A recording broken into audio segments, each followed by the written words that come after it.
കാണിക്കുക. അത് നമ്മുടെ മൈൻഡ് സെറ്റുള്ള പിള്ളേർ തന്നെയാണ്.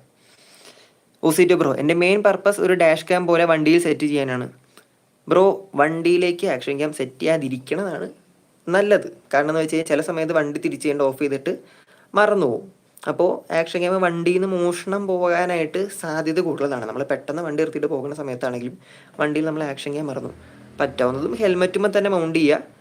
ഒരു അത്യാവശ്യം ലൈറ്റ് വെയിറ്റ് ആയിട്ട് സ്റ്റിഫായിട്ടിരിക്കുന്ന ഇതാണെങ്കിൽ ഹെൽമെറ്റിലേക്ക് മൗണ്ട് ചെയ്യുക. ഹെൽമെറ്റിലേക്ക് മൗണ്ട് ചെയ്യുകയാണെങ്കിൽ തല തിരിക്കണമെന്നൊക്കെയും കിട്ടും.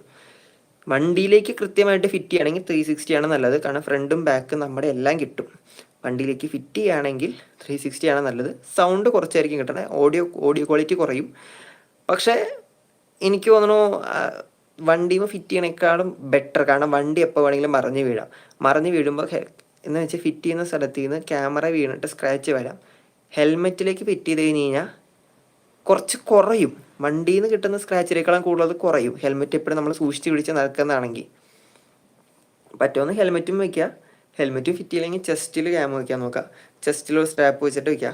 പക്ഷേ യാത്ര ചെയ്യുന്ന സമയത്ത് ചെസ്റ്റിലേക്കുള്ള ഈ സാധനം ഫിറ്റ് ചെയ്യാന്ന് വെച്ച് കഴിഞ്ഞാൽ എപ്പോഴും എളുപ്പമുള്ള പരിപാടിയല്ല. കാരണം എന്ന് വെച്ച് കഴിഞ്ഞാൽ നമ്മൾ ഷർട്ടൊക്കെ ഇട്ട് കഴിഞ്ഞിട്ട് പോകണതായിരിക്കും.